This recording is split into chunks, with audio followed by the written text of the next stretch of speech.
Alhamdulillah.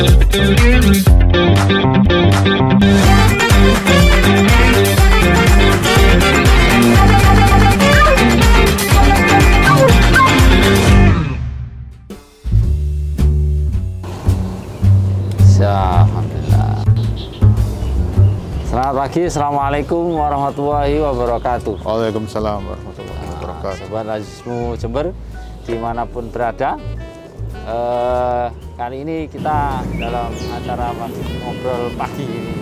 Pertama kali ini kita ngobrol pagi-pagi. Biasanya malam. Biasanya.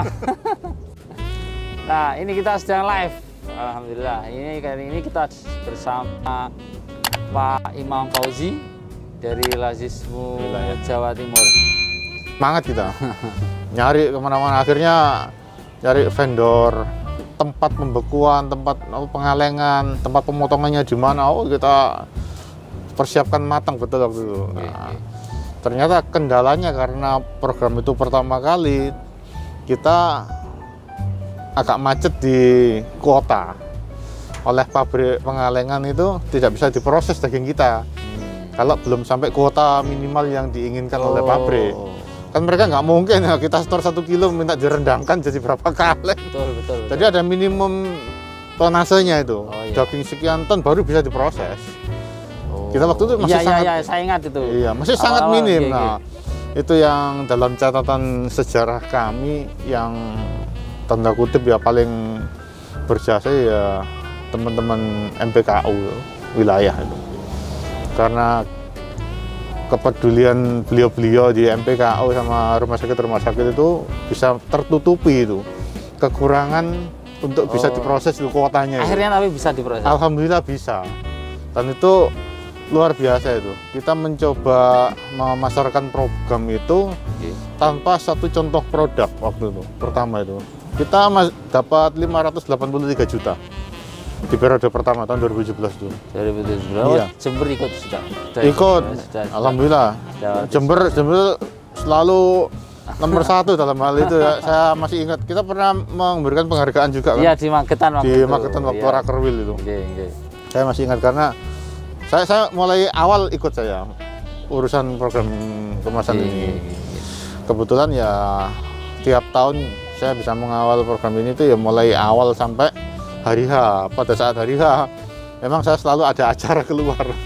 Tidak bisa ikut. Baru mulai tahun 2019 2020 pandemi kemarin tuh saya harus di lapangan juga akhirnya gitu. Nah, berangkat dari kebutuhan daging yang harus terpenuhi di pabrik, alhamdulillah dibantu MPKU wilayah kita akhirnya terproses lah itu. Total 583 juta. Pada tahun periode kedua 2018 kita sudah bisa berjualan dengan sebuah contoh produk. Kalau kemarin hanya omongan, cuman ngomong, brosur, gambar itu barangnya. Seperti apa rendangnya Lazismu ini? Ya kita punyanya gambar. Bahkan waktu itu Pak Adit bikin contoh gambarnya itu kotak ya, karena umumnya kornet itu kotak ya.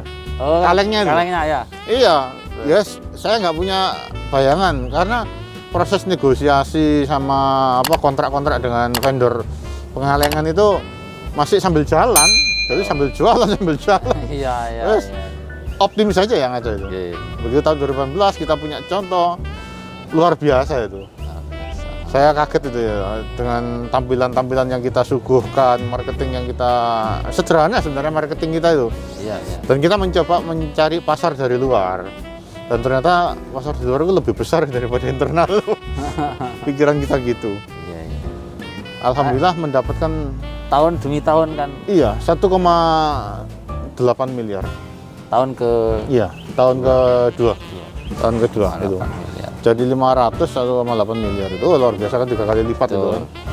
Baru tahun 2019-nya naik lagi.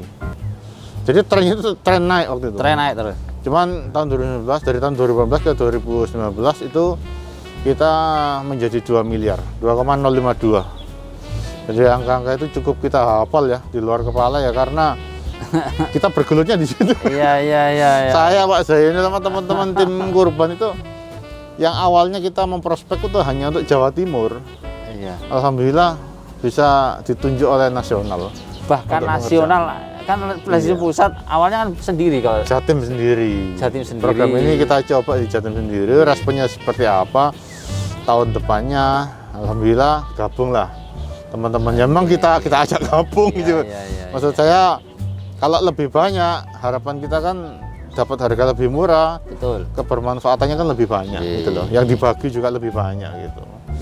Pas tahun 2019 naik lagi menjadi 2 miliar ya, puncak naik yang sangat-sangat drastis, yang biasanya 2 kali lipat itu ini 400% ya. 2020. Iya, jadi di kala pandemi betul, banyak sektor yang dibilang wah ini hancur, ini ekonomi, sisi perdagangan seperti ini, PHK banyak, kemiskinan pasti nambah. Betul. Lasusmu luar biasa. Jember itu tahun 2020 itu 190 juta. 100 juta. Targetnya 100 juta. Alhamdulillah tembus 100 sekian juta. Iya. Jember masuk 10 besar. Tahun ini targetnya naik 150 juta. Iya. Tapi pencapaiannya 143. Wah, tipis banget. Ya, hampir aja. Oke, karena akhir-akhir itu tim kan banyak terus fokus jadi panitia di RW, akhirnya sudah tidak kepikiran target ya. Itu jadi panitia, kalau nggak jadi panitia 300. Ya, alhamdulillah. Di tahun 2020 itu banyak orang, wah sini bencana, ini pandemi, ekonomi merosot, itu semua sektor bahkan hancur. Alhamdulillah korban nggak. Malah terbalik ya, itu peluang kita mencari peluangnya di situ. Luar biasa. Di saat orang nggak berani atau dilarang kumpul-kumpul, itu sebuah momen besar buat kita. Betul. Ada aturan dilarang berkerumun, ya daripada berkerumun di masjid, ayo gabung ke kita kasih daya manfaatnya lebih besar dan lebih jauh nantinya itu. Betul. Untuk 2 tahun masa expired kalengnya itu bisa dimanfaatkan, daripada ya kita bukan meminggirkan konvensional ya. Betul, tetap harus ada konvensional itu. Untuk sesaat, untuk siar dakwah itu gak ada. Tapi sebagian kita harapkan bergabung dengan kita, karena setelahnya itu yang akan terlihat itu. Setelah kurban tuh. Betul. Orang kepingin makan daging itu bukan hanya saat idul kurban. Betul. Setelah itu butuh protein juga. Gitu. Saya nyampaikan juga ke cabang-cabang ke ranting bahwa kalau satu cabang misalnya punya panti, nah kalau ini hasil satu sapi saja, misalnya satu masjid itu ada 5 sampai berapa sapi sekian, satu saja, kemudian kita olah, direndangkan, berikan ke pantian, luar biasa Pak. Kemanfaatnya bisa bertahun. Itu latar belakangnya sebenarnya ada banyak latar belakang. Kenapa muncul program itu? Dari kajian-kajian kita ya, di para pengurus, para pimpinan juga. Yang pertama itu hal yang paling mendasar itu adalah penumpukan daging pada satu titik di waktu yang sama dan tempat yang sama. Betul. Begitu melimpahnya daging, sementara di titik yang lain, di daerah yang lain, itu kekurangan, bahkan tidak bisa berkorban. Tidak ada sama sekali. Iya, luar biasa itu. Itu jadi latar belakang kita. Gimana supaya kita bisa memeratakan. Sementara kalau daging sudah disembelih ya sapinya berupa daging, mendistribusikan tuh harus kejar-kejaran dengan waktu kan. Betul. Harus hari itu. Harus hari itu atau dibekukan. Nah, bekukan seberapa kuat kapasitas masjid punya freezer segitu itu ya. Itu saya kalau bersosialisasi itu selalu ke situ. Akhirnya salah satu latar belakang itu mendasari kita untuk menciptakan program ini. Terus yang kedua, tentang kita ingin memenuhi kebutuhan protein gizi ya, protein dan gizi adik-adik kita di panti. Kita ya di Muhammadiyah internal itu punya 5.000 anak panti. Betul. Terus berikutnya kaum duafa itu, kalau kita ingin memberikan sumbangsi daging kurban itu ya jangan hari kurban sajalah. Kalau ada sembako, pembagian sembako atau bakso apa, kan bisa diisi daging berupa rendang, kornet. Nah gitu. Itu kebermanfaatan yang berikutnya setelah kita lihat latar belakang kedua itu. Latar belakang ketiga itu ada rasa berlebihan ya di saat hari kurban itu. Dari sisi kesehatan nggak bagus lah. Betul. Apapun yang berlebihan itu juga nggak bagus ya, kecuali sedekah yang berlebihan. Karena saya dengar itu satu rumah misalnya satu keluarga itu dapat dari tetangganya ini, dapat lagi dari masjid itu, dapat sebagai panitia, sebagai pekurban, sebagai donatur, sebagai jamaah, ya, sebagai warga RT, wah numpuk gitu. Kalau punya kulkas, ya. Kalau kulkasnya cuma satu, sementara dagingnya banyak. Ya. Sementara di wilayah yang lain kekurangan. Terus berikutnya tentang ini kebencanaan. Kebencanaan itu paling krusial kalau di masa tanggap darurat. Itu memang pekerjaan teman-teman relawan di medan bencana itu butuh gerakan yang sangat cepat, praktis, dan seefisien mungkin. Betul. Sehingga korban cepat ditangani. Betul. Nah, salah satunya makanan instan. Betul. Selama ini ya membuka dapur umum itu hal yang lumrah. Betul. Hal yang lumrah, tapi butuh waktu dan perangkat yang sangat banyak. Betul. Ya mulai tenda, wajannya gitu. Dengan hadirnya rendang ini, kita berharap kecepatan itu lebih cepat lagi gitu. Betul. Terus keamanan itu lebih terjamin. Jadi ya maaf ya kalau kita di daerah yang terisolasi mau menurunkan makanan atau air mineral kan pakai helikopter biasanya teman-teman itu ya. Ya bayangin air mineral diturun dari helikopter jebret pecah gitu. Nah, yang utuh tinggal berapa gitu loh.